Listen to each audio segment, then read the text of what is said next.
I was recently asked about my opinion on Vultology. Now, Vultology is a lot different than MBTI, but there are some similarities, and I do believe that it could run parallel if the people working on it put enough work into it. So I figured it's worth going over in an episode. Now, before I go into the actual Vultology report that I received from my assessment, I wanted to go through the neuroscience of introverted thinking, according to Dario Nardi, so we have something to compare it to. Now, according to Dario Nardi, introverted thinkers, so INTPs or even ISTPs, could be nicknamed either skillful sleuths or clever analyst. And it's because of the way they function. A couple things to know about introverted thinking or introverted thinkers is that they are more introverted, which means stimuli takes a slow path to the back areas of the brain for thorough processing. The introverts take an acetylcholine path, while extroverts take a more dopamine path. So being an introverted thinker means that you have a more goal-focused CEO. So the prefrontal cortex side that you're using is in the left side. They are more rational because their brain, they can have more brain activity in the regions that aid various forms of reasoning, which include step-by-step deductive reasoning, abstract conceptual categorizing, visual spatial representation of problems, and working with multiple variables at once to locate best fit solutions. Now, they're also more selective. Most INTPs can kind of agree with that. So they tend towards minimal or highly selective brain activity to best utilize mental energy. This can look very calm, but when tackling new problems, relevant regions can become highly active and can easily get into a learning mode that requires a lot more energy. So when you learn about socionics and MBTI, you can understand that there are quadras. Quadras are groups of people of types that share the same cognitive functions, all four. And INTPs fit in the alpha quadra, and the other types fit in one of the other three quadras. Now, what Dario Nardi found is that introverted thinkers can switch from alpha waves to gamma waves when they become interested in something. That's what this is saying.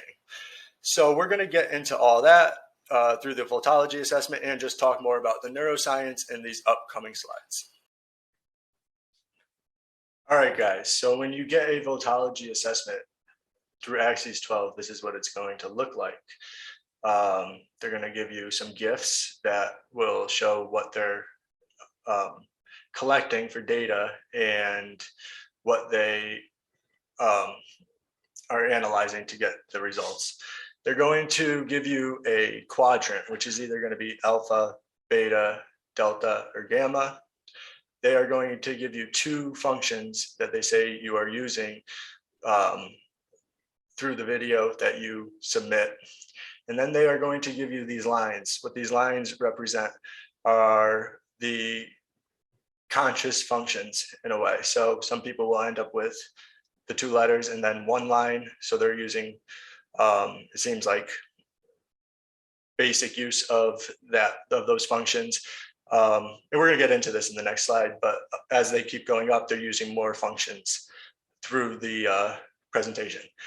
And I guess they label them as basically how functions. They'd probably have them itemized in a way. And they're coming up with this new thing, which I think is really cool. I've talked about it before, which is like once you start using 2 or 3 functions together, they're going to look like another function in the outer world. And what they're calling it is an emulation. So basically, if you triangulate 3 functions, we could think of thinking introvertedly, sensing introvertedly, and extroverted intuition. They're going to look like something else, which really does make a lot of sense. It's why I think you get the subtypes and everything in type. What these lines are, each color represents a different function, which is kind of what you see here. We're going to go to the next page where I blew this up. All right, so what they give you is something that looks like this. And what you will see is that you have an extroverted perceiving axis that is attached to an introverted perceiving. And then you have your judging axis. So you have an introverted judging and an extroverted judging. Each of these colors on the arrow represent a pathway. So, for example, extroverted perceiving can go to introverted judging. Extroverted perceiving can also go to extroverted judging and loop back. Or it seems that it can even go down to an introverted perception. I think that's where you get your 3 function modes, is what he's explaining. Now, when you're looking at my assessment, what you're going to notice is that I'm missing JI and PI. So I think that is why I obviously did not type as an INTP in Vultology. But based on the neuroscience, this actually does make a lot of sense. When you are actually using your introverted thinking and introverted sensing as an INTP, it's not something that people are going to see. That's functioning on alpha waves. Now, what I do think is that through proper development and development of all 8 functions as recognized by neuroscience, you are going to be able to switch modes, which is something that Axis 12 is going into, that you can basically become skilled in certain environments because you've adapted the functions that you use to create a mode. It pretty much, so what I'm going to do is I'm going to show you what JI and PI really should look like. And the reason I think this is important is because I did test SEFI. Now, the intervals that are chosen to be assessed are usually somewhere in the middle of the video. It is a good reason for this because some people can put on a show, but I don't think you can really fake a real JI and PI process in any way. So what I'm going to do is I'm going to bring you over to show you what they're actually analyzing in this slide right here. Now, what the analysts are looking at are these lines. Each one is related to one of these functions: an introverted perceiving, extroverted perceiving, introverted judging, or extroverted judging, right? So what you'll see here is at some points I'm using a JI, PI, PE, back to a PI, and back to a JI before creating or putting myself into a mode, which is probably what you see here, which is all extroverting.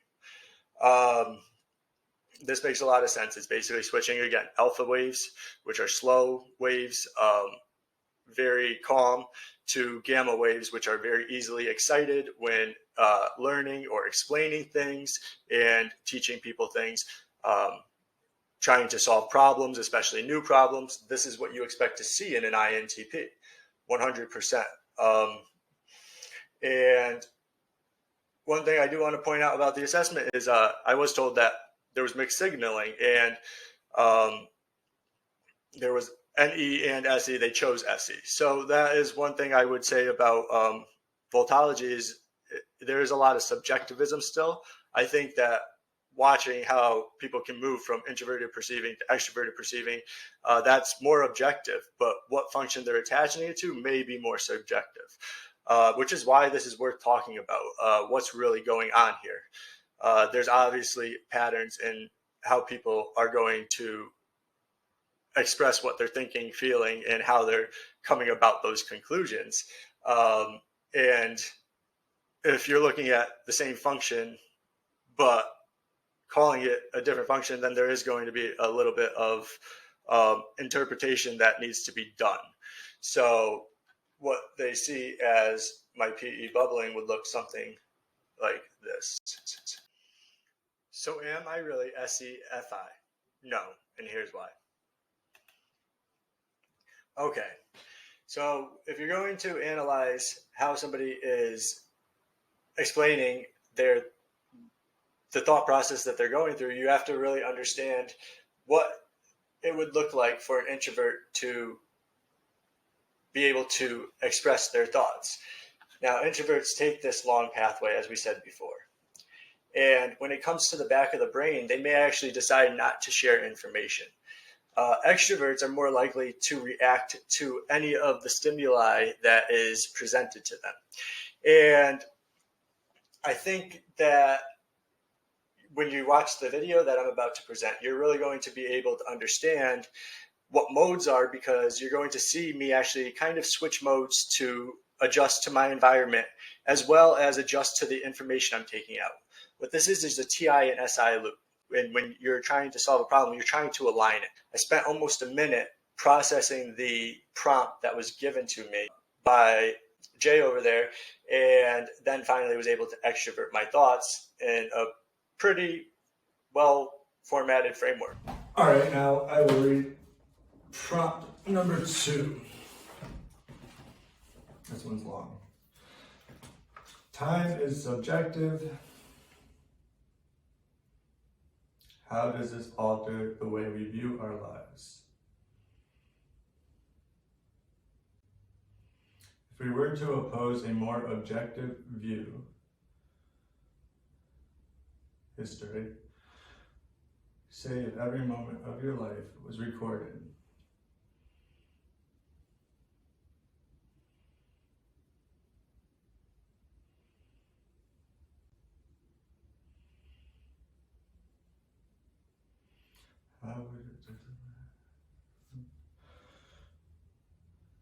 how would this interpretation differ from your own? All right. So right when you said time is subjective, the first thing I really did think was like it's objective. Yeah, I guess when we are explaining time, it's subjective, but when we're living in time, it's objective. We don't see things differently. So it's a pretty good time to point out that those eye toggling upwards is me taking a suspended TI and SI thought that I had already formulated in the beginning of the video and bringing it in to be explained. That's where the ums come from, and these are general things that people do. We see them from our subjective experience, but still objectively they are happening. If you had 2 different measuring devices that were in 2 different places measuring the same object in time, yeah, the recording may come out different because of where it's subject. Like say they're measuring the distance, the recording may come out subjectively different because they're different distances. But by using something like history, but you're using a map really and grids, you can understand that that object is objectively in that place, right? I mean, so I think that was the first thing, of just time being subjective. No matter what time is objective, when being explained, it is subjective. But then you got to the last part where it's like, what would my explanation be if time was, say, recorded? So what you're about to see is an INTP trying to get into the feels, and you're gonna see how I really struggle with it, and I keep trying to bring it back to some objective reality rather than explaining how I feel. This is really how it is. I've already drawn my logical conclusions. I reached with my NE and came up with another scenario, but I couldn't continue going through. It's NE auxiliary, so it's like going to be controlled. And you're gonna see that trying to get into my feels, and there's some NI trying to push through too, and that's not working either. Okay. Well, besides that, I don't think there's too much. So if I was being recorded, I don't really like talk about the past. So I guess I could be more honest in my videos. If I said I did something at like 19, I could do it at 20.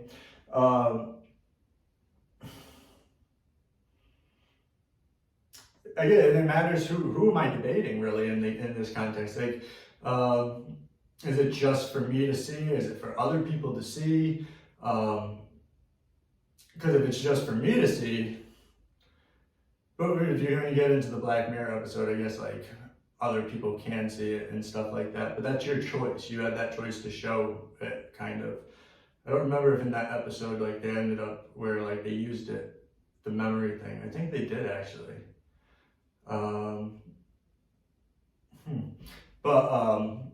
Yeah, I mean, so if it's just for me to see, there's really,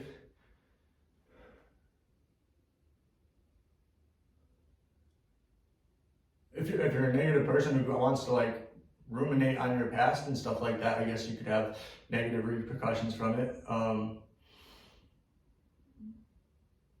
But like for me, it would be more like, I mean, I wouldn't recall happy memories like that. Like I would rather, yeah, I guess my own subjective. I wouldn't. Yeah, there's just no. There's like.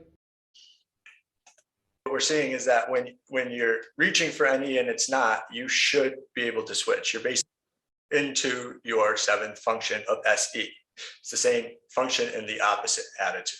This is pretty widely accepted in a lot of typology systems, and it's where subtypes come from. It's the development process. So INTPs, specifically introverted thinkers, they can be pushed into an executive mode. This executive mode becomes active when they're finding errors and maintaining happiness or confidence. So you would have to get pushed to your shadow, or it may be that I'm using an FE, which is why it's emulating. That's just not the same FE I would use. What I've explained is that, you know, I've learned to really consciously adjust my attitude as a CEO of a company, as an athlete. You know, you do have to learn to do some of these things, but it is definitely not, those types of things are not my primary process.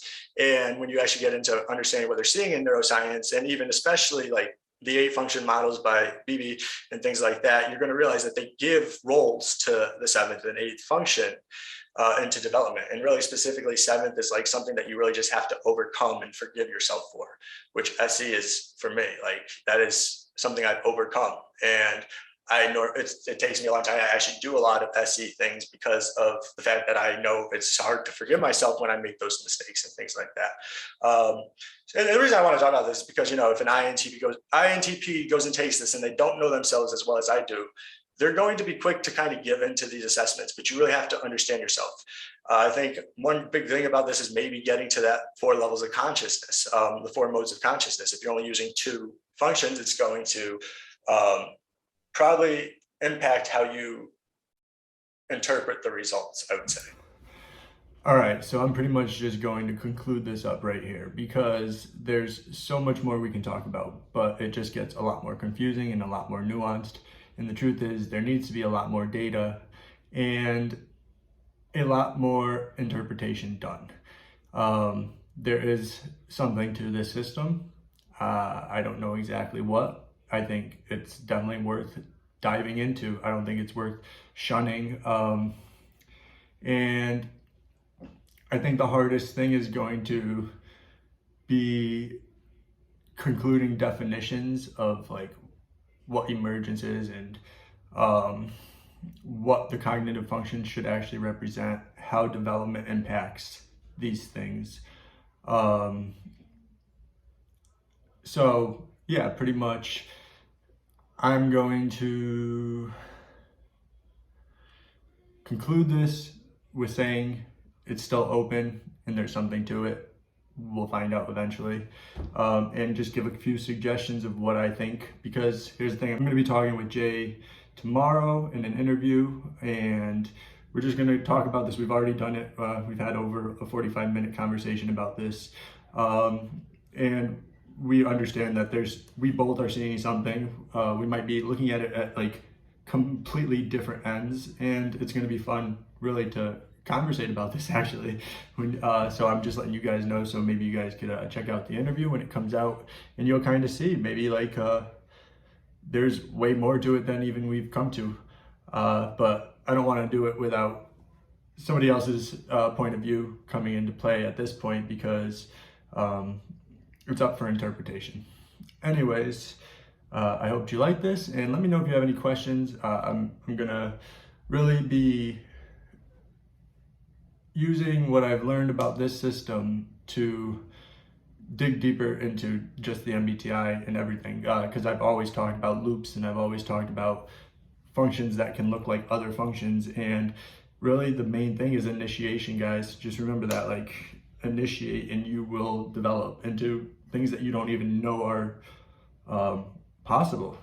Yeah, it's just the truth, because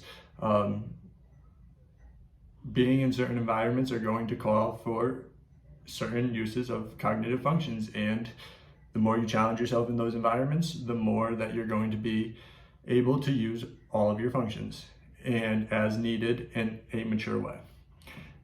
Anyways, I'll see you on the next episode.